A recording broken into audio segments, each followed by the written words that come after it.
Okay folks, I'm going to show you how to fake car paint.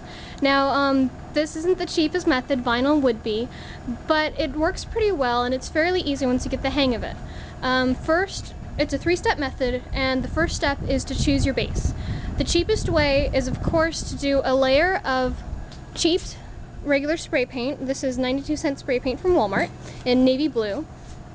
Then to do auto paint. But if you want it to be completely cheap, you can just do base layers of the navy blue and then do your top coat.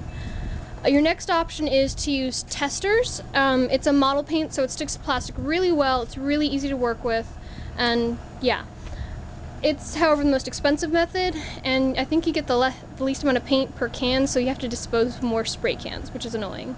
The last option, which is my favorite, is to use auto spray paint. I got Duplicolor there, it's the easiest to find. Call around your local AutoZones. You're going to need about 4 or 5 cans. So you're going to have to go to multiple locations, or you're going to have to order it ahead of time. It runs about $6 a can here in California, and it's okay to work with.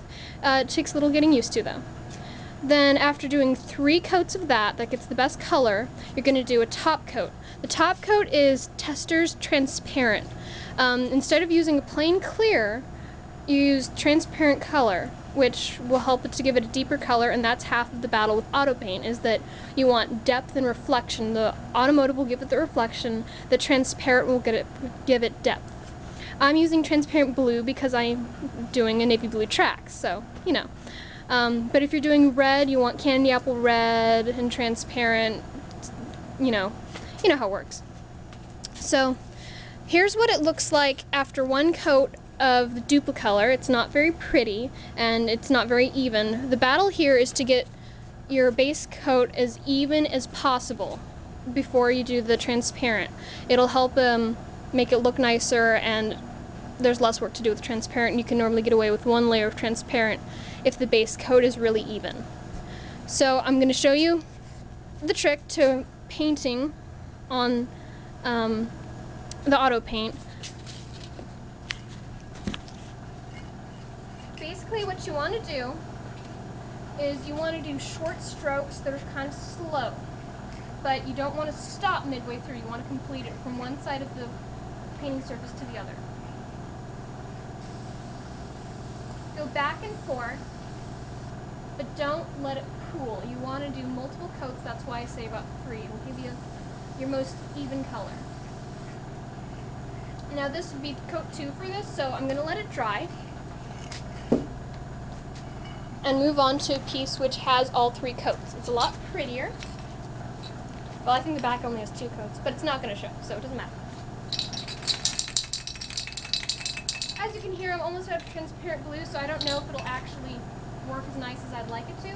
But the trick with the transparent is you want to actually kind of pool this. You don't want it so it's running, but you want a good thick coat of it. It'll help give the most reflective surface, and that's, again, half the battle making it look like car paint, is depth and reflective surface. And I'm so out, so. But that's about where you want it to be. It's almost running, but it's not quite there. And once you have all of that done, you'll want 1 or 2 coats of transparent. But after that's done, if you just do a base coat of regular spray paint, you get about this. And it's very shiny and pretty, and it looks pretty decent. And if you do proper detailing, then it looks very much like a car. That line's going to be covered up with vinyl striping. You can cover up a lot of seams with vinyl striping. It's great. Now this is what it'll look like if you have the reflective in there. As you can see, it reflects much like a car panel would, and so it's a better coat.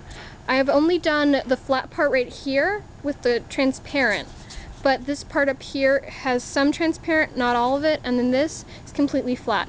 You'll get some matte spots with the base coat, but you don't have to worry about those as long as the color is even. If the color is even, then the transparent will take care of the matte spots.